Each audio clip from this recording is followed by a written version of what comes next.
Bueno, lo primero de todos, muchísimas gracias, por supuesto, a Valgo, a todos los patrocinadores. Me gusta mucho la presentación porque ahora esto es como la de un gurú o algo así, ¿no? Ahora va a aparecer aquí una fórmula.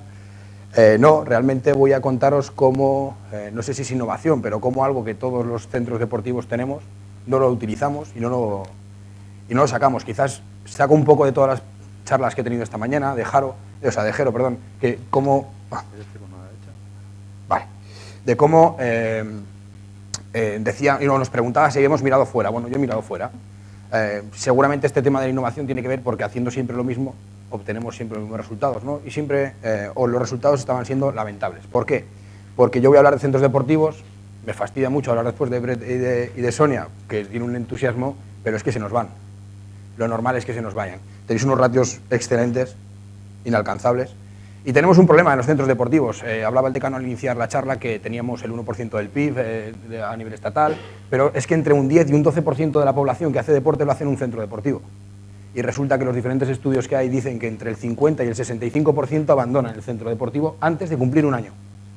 Por lo tanto, no solamente tenemos un problema económico en los centros deportivos, que perdemos ingresos, sino que también la gente deja de hacer ejercicio. En un reciente estudio realizado por el grupo de Leonor y por el consultor Lucas, encontraron en más de 7.000 personas que el 22% de los que se habían dado de baja de un centro deportivo, de esas 7.000 personas, habían dejado la práctica de actividad física. Con lo cual es un problema económico, pero también es un problema a nivel de actividad física y a nivel de salud, ¿de acuerdo? Ese es uno de los problemas, y otro de los problemas que habitualmente utilizamos es que tenemos datos. Continuamente tenemos datos, pero no los usamos. ¿Y qué hacemos? Lo que creemos que hay que hacer, lo que nos han dicho que hay que hacer, pero no lo pensamos en nuestro centro, no nos ponemos a averiguar qué es lo que importa en mi centro, qué es lo que hay que hacer. Es que en otros centros dicen que el que lleve la corbata roja todos los días me garantiza que el cliente se va a fijar en mi corbata, pero si en mi centro igual no es necesario eso. Os voy a presentar los datos de un centro, estos son datos reales, de un centro de los que gestiono, es un centro maduro, de 8 años, en una ciudad grande, importante, en la cual subimos el número medio de abonados de 3.000 y pico a 3.700, 3.600, un 2,6% de mejora en mi número de socios medios. Aquí, aplausos. No, Manel. Sí. Pero esto está muy bien, un 2,6% medio de número de abonados, medio más. Pero hay un problema. Todos hemos hablado, a lo largo de esta mañana habéis escuchado lo difícil, tedioso y lo poco satisfactorio que son las altas. Tuve un 4% más de altas. Y aún así, solamente conseguí 2,6 de abonados medios.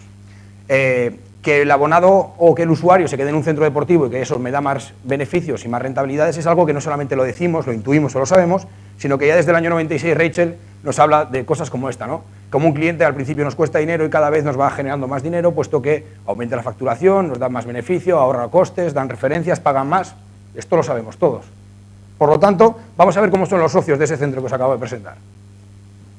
Son los datos, la vida media de mis socios, en los que llevan más de un año es el 55%, menos de un año el 45%. A pesar del número de socios que he ganado, los porcentajes más o menos se mantienen. ¿Qué tenemos? Un abonado que tiene más de un año, que necesitamos que, lógicamente, que esté más tiempo con nosotros y que nos da más dinero. El valor medio de este cliente, es multiplicando la vida media de este cliente por el ticket medio que tenemos, pues bueno, en este centro casualmente tenemos un cliente que vale de media unos 600 euros. Es un dinero, ¿eh? Cada cliente vale 600 euros. Pero ¿qué ocurre? Que el 45% de ellos se dan de baja. Pues vamos a ver qué pasa en las bajas, ¿no? Si analizamos las bajas que ocurren en cada uno de los meses y son datos reales, vemos que prácticamente van muy parecidos, pero hay un par de meses que sí que tengo diferencia. ¿Qué es lo que realmente ocurre? Pues que la rotación que he tenido es del 84% en el 2015 y de un 90% en el 2016. Es decir, se me han marchado muchísimos clientes de los que han entrado. ¿De acuerdo? Tradicionalmente en el análisis de bajas que se mira, pues se miran los motivos de abandono.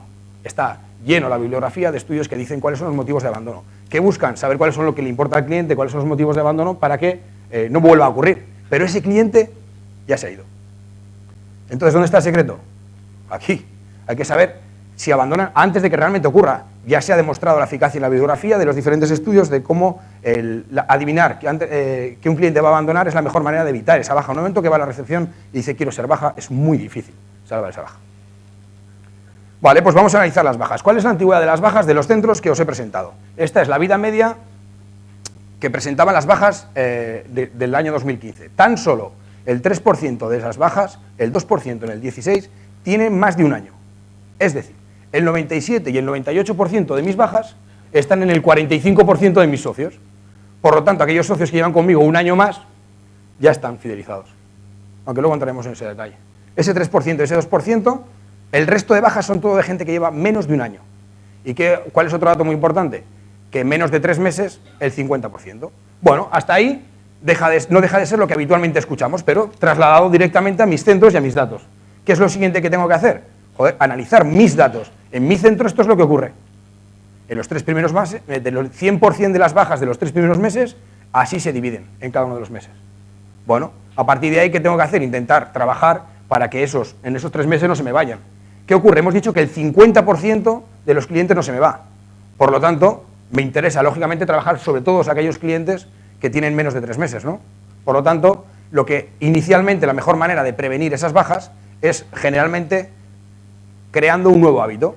Ese nuevo hábito, existen muchísimas teorías acerca de la generación de un nuevo hábito, pero está claro que independientemente de su objetivo, de por qué no se haya elegido o haya hecho ejercicio antes o no, hay que generar un nuevo hábito. Tiene que venir a mi centro y tiene que entrar en el hábito y luego ir alcanzando sus objetivos, pero sobre todo el hábito de ir a mi centro. Este es el siguiente problema. ¿Quién es mi cliente? ¿Sé quién es mi cliente? Eso es lo que va a modificar la manera en que construyo el hábito de mi cliente. Lógicamente dependo de la experiencia previa y del objetivo que tenga. Objetivamente es de lo que va a depender sus valoraciones. Lo siguiente que hago en esos 3 meses es diseñar cuál es el viaje del cliente en mi centro. Pero no aleatoriamente. He estudiado cuál es mi cliente, sé cómo es, y realmente es un poco de trampa, porque estoy hablando, después de analizar el final, vuelvo a este pasillo y diseño el pasillo. ¿Para qué? Para generar un comportamiento que es el que me ha dicho que en mi centro no va a abandonar. Es decir, en mi centro hay que venir más de 6 veces, tenemos que hacer un contacto antes de acabar el segundo mes, porque hemos visto cuáles son las bajas de entre el primer y el segundo mes. Tengo que forzar un contacto en el segundo mes y el tercer mes para provocar que ese cliente no se dé de baja y saber qué es le ha importado, qué es lo que hemos hecho bien y qué es lo que hemos hecho mal para generar una nueva experiencia. Porque lo que van a valorar, después de todo, da igual lo que tengamos, van a valorar la experiencia que han tenido en nuestro centro. Da igual qué es lo que exactamente el contenido, el material, lo que van a valorar es cada vez que entran, van a valorar su nivel de satisfacción. ¿Qué es lo más importante en el centro? Yo también opino como tú, las personas. Pero ¿qué es lo que ocurre normalmente? Esto. Somos muy técnicos, buscamos siempre, somos como robots. Para esto hace falta un robot. Para esto hace falta. Nosotros, ¿qué tenemos que generar? ¿Por qué es importante la persona? Porque tiene que responder a los diferentes problemas que tiene ese usuario, a las diferentes necesidades específicas, segmentando, que tiene ese usuario. No podemos recurrir a esto. Y efectivamente, nuestros trabajadores, la gente que trabaja en centros deportivos, se le ha olvidado hasta decir buenos días. No saluda, no dice buenos días, no sabe el nombre de sus usuarios. Yo recuerdo que un usuario en mi centro vale 600 pavitos. 600. Vale, volvamos otra vez a la baja. ¿Qué ocurre? Una vez que hemos quitado el 50% de los que se dan de baja en los 3 primeros meses, y que no es el objeto de esta ponencia, pero hay que trabajar en diseñar los contactos, el itinerario del cliente y generar experiencias satisfactorias, tenemos que, menos el 3% que tiene más de 12 meses, el 48 o 46% que me queda está por aquí. Está por aquí, pero claro, el 7% llevan 4 meses, el 6% lleva 5 meses. ¿Cómo acierto? ¿Qué es lo que tengo? Pues tengo un montón de gente que son todos iguales, porque no soy capaz de diferenciar en centros de este tamaño, porque tenemos estos volúmenes, y que en todo el mundo empezamos a hablar de una cosita que es la fidelidad. Todos queremos la fidelidad del cliente. Muy bien, empezamos a desarrollar procesos, mecanismos, automatismos a través de CRM, a través de un montón de cosas. ¿Qué ocurre con la fidelidad? Primero, que es muy complicado. La fidelidad, desde el punto de vista actitudinal, es esa sensación de apego a la marca, a las personas, pero luego a nivel de comportamiento lo que quiero es que mi cliente se quede, ¿no? Entonces, ese comportamiento de repetir, aunque realmente no le guste mi centro, pero es que no tiene otro más cercano, pero sigue en mi centro. Entonces, me da igual por qué motivo, pero está en mi centro. Entonces, es complicado definirlo y por lo tanto va a ser complicado planificar que el usuario se quede si ni tan siquiera sabemos qué parte es la más importante y cómo podemos mejorar esto. Entonces, pero lo que todo el mundo tenemos claro es que la fidelidad es la mejor herramienta para prevenir que el usuario se marche, ¿sí o no? Bueno, pues en la bibliografía hay muchísimos y todos conocemos desde la parte más práctica y desde la bibliografía está que la satisfacción es uno de los elementos más importantes a la hora de prevenir las bajas. Y digo satisfacción porque si hablamos de calidad del servicio, valoración de los diferentes aspectos, si no es buena, cerrar. O sea, ya partimos de que tenemos una buena calidad de servicio, de que tenemos una buena percepción, relación, calidad-precio, ya tenemos todo eso, porque si no hay que cerrar. O si no, desde luego, todo esto sobra. Hay que trabajar en eso es básico. Después está la satisfacción. ¿Qué ocurre con la satisfacción? Primero, que ya se ha demostrado que no garantiza que el cliente se quede. Como me dijeron una vez en un centro, sí, tu centro me gusta mucho, aprecio mucho ese centro, pero tú no cambias de coche. Pues yo cambio de gimnasio. Pero está satisfecho completamente, con todo. Y luego, además, ¿qué ocurre? También que la satisfacción del cliente va variando. Según va pasando el tiempo, no valora igual las cosas. Lo que al principio le parecía fantástico, después ya no le genera la misma satisfacción. Por lo tanto, además, la manera más eficaz, o la única manera casi que tenemos de evaluar la satisfacción del cliente, es a través de encuestas. ¿Qué ocurre con las encuestas? Primero, que como la satisfacción varía, no puedo estar preguntando, ¿te vas a ir? ¿Y ahora? ¿Te vas a ir ahora? ¿Y ahora te vas a ir ahora? Después, la satisfacción varía, y además no solo eso, sino si hacemos encuestas, ¿quién nos va a contestar? El que más veces va. El que más veces va, ¿qué creéis? ¿Que es un tío fiel o no fiel? Por lo tanto, las encuestas empezamos a tener problemas. Además, los clientes ya están hartos de hacer encuestas. Contestan siempre lo mismo. Y da igual porque saben lo que quieren que contestemos. Y luego tenemos otro problema. Cuando decimos al cliente, ¿te vas a ir? Dice, no, ya, no me voy a ir. Tan solo el 28% de las intenciones de comportamiento realmente se convierten en comportamiento. Es decir, el 28% de la gente que dice que no va, es que no se va a ir, realmente no se va. El resto te mienten. Entonces voy a hablar de una cosa que en España está peor visto, o que está peor valorado, es la retención.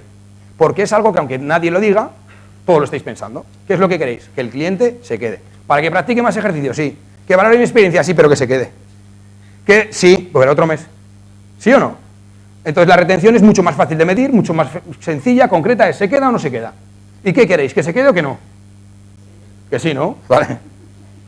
¿Qué pasa además? ¿Qué beneficio tiene esto? Que ya existe en otros ámbitos que no sea de la actividad física diferentes evidencias que dicen que la mejor manera de predecir si se va a producir la siguiente compra, en nuestro caso la siguiente renovación, es estudiar qué ha pasado previamente, cómo se ha comportado ese usuario, ¿ha comprado o no ha comprado? ¿Cuántas veces? ¿Qué cantidad? Eso ayuda a predecir si va a volver a comprar o no va a volver a comprar. Pues a partir de ahí inicié el estudio. Tengo 3 centros deportivos de diferentes orientaciones, uno privado, 2 públicos, concesiones, en diferentes ciudades, con diferentes orientaciones, y una gestión similar en cuanto a que era un todo incluido, pero vamos, es la mayoría de los centros, es decir, todos los servicios están incluidos, excepto algunos muy concretos. ¿Qué es lo que saqué? El registro de 2 años. Todas aquellas personas que habían sido socios de mi centro deportivo, aunque hubiese sido solamente un mes, cuentan en este registro. Y tengo en cuenta su comportamiento, ¿de acuerdo? Son 3 centros deportivos, 27.500 personas. El comportamiento mensual de 27.500 personas. Pero que no lo registro yo, que todos en vuestros centros deportivos los tenéis. ¿Qué variables son? Edad, género, son 11 variables. En mi caso, en vuestro caso serán otras diferentes, quizás más o quizás menos. El secreto, que sean datos objetivos, que sean datos que vosotros no tengáis que ir a recolectar, que estén en las bases de datos, que estén en los software. ¿Qué queremos? Saber cuánto paga de media al mes, cuántas veces viene de media al mes, cuánto tiempo está cada vez que viene. ¿Ha cogido una cuota de mantenimiento o no la ha cogido? ¿Ha cambiado de cuota o no? ¿Devuelve el recibo? ¿Os suena todo esto, no? No me estoy inventando nada. Estos datos habituales que tenemos en nuestras bases de datos. ¿Qué hacéis con ellas? Pues el que devuelve el recibo es buscar me pague, ¿no? El que accede, pues bueno, poco a poco ya vamos lanzando acciones de comercialización y a través de CRM que detectamos a aquellos que no entran y les mandamos una imagen, o les mandamos un email o les atendemos, pero no personalizamos nuestras acciones. Recordar que el 47% de mis socios activos se van a la rebaja, no van a estar conmigo ni un año y no sé en qué momento. Hay que identificarlos. ¿Qué es lo que he generado? Un modelo matemático, un modelo estadístico que a partir de las diferentes variables que os he contado antes y que todos tenéis en vuestras bases de datos, son diferentes o tienen valores estadísticamente diferentes entre aquellos sujetos que abandonan y aquellos sujetos que no abandonan. A partir de ahí, a partir de diferentes factores de corrección y con la combinación y multiplicación, o suma, perdón, de esos variables por esos factores, me sale un porcentaje de probabilidad de abandono. Si es superior al 50%, digo que ese sujeto se ha ido. Si es inferior al 50%, se va a quedar. ¿Sí? ¿Me lo compráis o no? Por ahora sí, ¿no? No he inventado nada, todos tenemos esto, ¿sí? Bueno, esta parte de aquí no. Sí. Vale, vamos a ver la eficacia, ¿no? Porque esto está muy bien contado, o sea, mal contado, posiblemente, mejor. Pero realmente no estamos diciendo cosas que están siempre, ¿no? ¿Qué ocurre? Registramos todos los valores del año 2014, generamos el modelo y comparamos lo que nuestro modelo decía en cuanto a que si tiene más del 50% de probabilidad de abandonar, lo clasificábamos como que había abandonado. Si tenía menos del 50%, decíamos que no había abandonado. ¿Y eso qué hicimos? Compararlo con lo que realmente había pasado. El sujeto que hemos dicho que ¿ha abandonado o no ha abandonado? Bueno, pues resulta que el 61% de los que decíamos que no abandonaba, según la fórmula, realmente no abandonó. Y el 80% de los que dijimos que iba a abandonar, abandonó. La media de eficacia, casi del 80%. Centro 2, 68,6%, 69,7% de los que decían que iban a abandonar, realmente abandonaron. Es decir, puedo centrar todas mis acciones de comercialización con una probabilidad de equivocarme de tan solo del 30%, me puedo centrar en las personas que posiblemente abandonen. Y en el tercer centro, el 80% de eficacia. Entonces nos queda la siguiente, es decir, ¿he dado con la fórmula mágica? No. Comparamos los modelos, son todos diferentes, obvio. Cada persona en cada centro se comporta de una manera completamente diferente. No es lo mismo un centro que tiene una serie de normativas, hábitos, etcétera, que otro. Entonces, lo que aquí os presento son las variables que se cumplen en los tres modelos, que están en los tres modelos, que son la condición de ex-socio, que es lo que dice que un cliente que ha sido ex-socio y vuelve, se va a ir otra vez.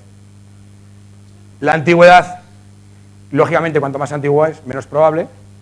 Los accesos, obviamente. El gasto mensual, lo que gasta, ¿de acuerdo? A pesar de que no son grandes diferencias, porque incluso en el privado no había unas diferencias, sí eran significativas, pero no son de 50 a 100 euros, son de 50 a 55, de 50 a 60 euros, pero sí que ya permite hacer esas diferencias. Y el hecho de la devolución de recibos, lógicamente, claramente indica que ese usuario se va a ir, ¿no? Lo importante de esto es que sepáis que estas variables son importantes en el modelo, pero que no tienen sentido si no es en la combinación de las otras variables, que en cada centro son diferentes, de acuerdo a las características específicas de cada centro, ¿sí? Bueno, entonces tenemos tres modelos que hemos dicho que son eficaces porque en el año que lo hemos comprobado, después de sacar la fórmula, lo hemos comprobado en lo que ha pasado realmente. Y entonces hemos dicho, ojo, pero vamos a ver si realmente esta fórmula me sirve al año siguiente. Y entonces cogimos la muestra del 2015 y les aplicamos la fórmula que habíamos hecho en el 2014. Y dijimos, vamos a aplicar la fórmula, a clasificarlos con más del 50% es baja y menos del 50% no es baja y vamos a ver qué ocurre. Bueno, pues en uno de los centros, los que estaban clasificados como que no iban a ser baja y no lo fueron, en el año 2014 eran el 68%, en el año 2015 todavía lo predijo mejor. Es decir, aquellos que la fórmula decía que no iban a ser baja, en un 72% de eficacia no fueron baja. Y aquellos que sí que estaban clasificados como baja y que realmente fue del 65%. En el centro deportivo 3, ¿qué ocurre? Del 74% de los que decíamos de eficacia, clasificando a los que no fuesen a ser baja, pasamos al 71% y del 73% al 67,8%. Con lo cual, ¿qué es lo que queremos decir?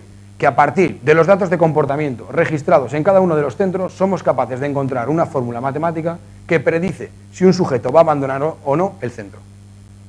Con lo cual, a partir de ahí puedo identificar a esos sujetos y segmentar mis programas y mis proyectos de fidelización.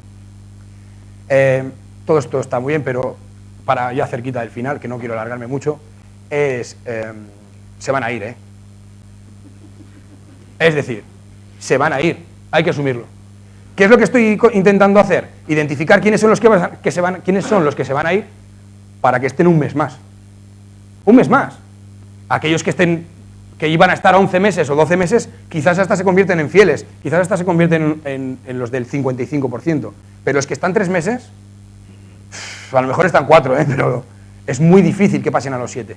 Pero ¿qué es lo importante? Que saque un mes más, que ese usuario me dé la oportunidad un mes más para ganarlo y que se quede. Y posiblemente en un alto porcentaje se marche. Insistiros en esto, por favor, no repliquemos y repliquemos y repliquemos. Si estamos haciendo algo, los programas de fidelización, el centro que os he enseñado del 2015 y 2016 tiene buenos procesos de trabajo, iguales que los vuestros, iguales. Identificamos a los sujetos, hacemos un programa de bienvenida, le hacemos todo. Los resultados habéis visto los mismos. Tenéis que hacer cosas diferentes, hay que buscar cosas diferentes. Y el abandono se puede predecir. ¿Vale? Nada más.